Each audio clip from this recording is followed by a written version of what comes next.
밤 이렇게 시간이 안 가는지 정말 버스 안에서 고잉 이불 속에서 고잉 고잉은 언제나 너에게 고잉 고잉.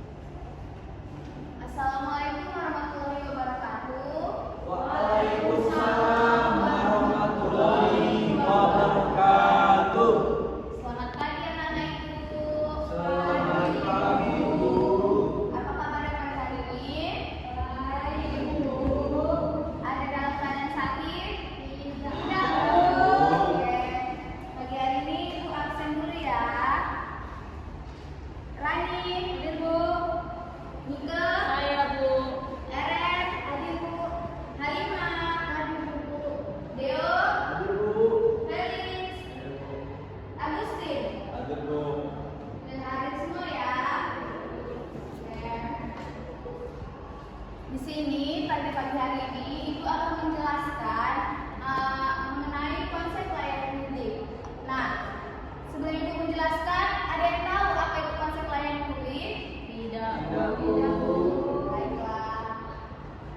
Baiklah, di sini Ibu akan menjelaskan mengenai definisi pelayanan publik, di mana pelayanan publik dapat didefinisikan sebagai bentuk kegiatan yang diselenggarakan oleh badan atau lembaga pemerintahan untuk memenuhi kebutuhan dasar atau masyarakat dalam berbagai bidang seperti ada pendidikan, kesehatan, transportasi, keamanan, dan lain sebagainya. Pelayanan ini bisa bersifat non-profit dan memiliki tujuan untuk menciptakan kesejahteraan serta keadilan bagi seluruh lapisan masyarakat.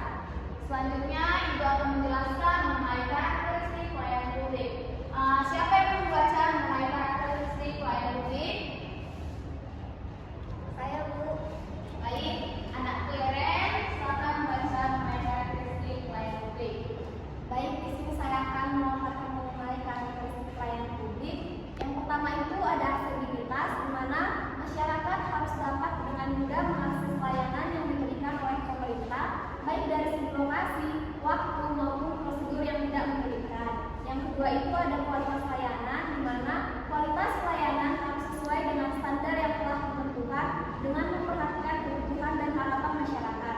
Yang ketiga itu ada efisiensi, di mana pelayanan publik harus dilakukan secara efektif dan efisien sehingga sumber daya yang digunakan tidak terbuang sia-sia dan layanan dapat diberikan dengan cepat. Dan yang terakhir itu ada transparansi, yaitu proses pelayanan harus transparan, artinya masyarakat dapat mengetahui bagaimana layanan diberikan dan dapat mengawasi jalannya pelayanan.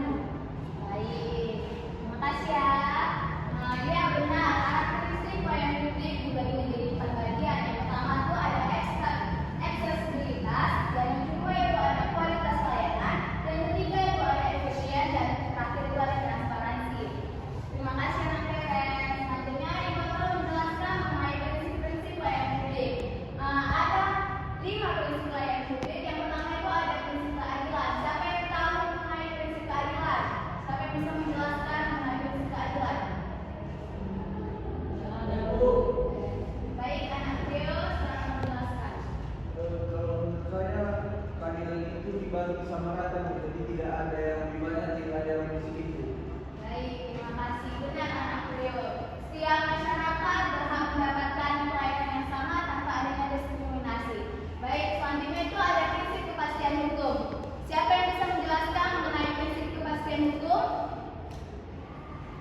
Tidak ada ya. Baik, Ibu akan menjelaskan.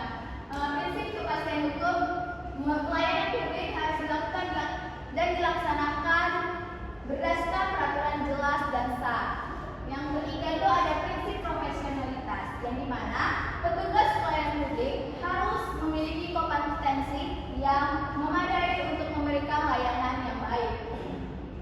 Yang keempat itu adalah prinsip efisiensi, yang dimana sumber daya yang digunakan dalam pelayanan publik harus dimanfaatkan secara optimal agar tujuan pelayanan publik tercapai dengan biaya yang minimal. Dan yang terakhir Ibu akan menjelaskan mengenai prinsip efektivitas, yang dimana pelayanan yang diberikan harus mampu mencapai tujuan dan memberikan manfaat yang maksimal bagi masyarakat. Baik, bisa kita simpulkan bahwasanya pelayanan publik merupakan aspek vital dalam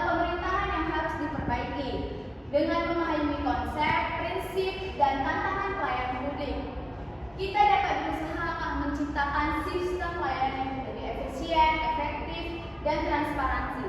Pemerintah sebagai penyelenggara pelayanan publik perlu berfokus pada peningkatan kualitas sumber daya manusia,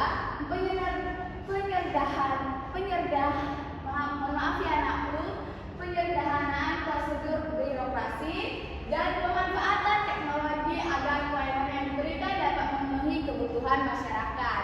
Baik, segitu saja yang bisa Ibu sampaikan pada materi kali ini. Semoga ilmu yang Ibu berikan dapat memberikan manfaat untuk kita semua. Terima kasih anak-anak Ibu. Terima kasih, Ibu.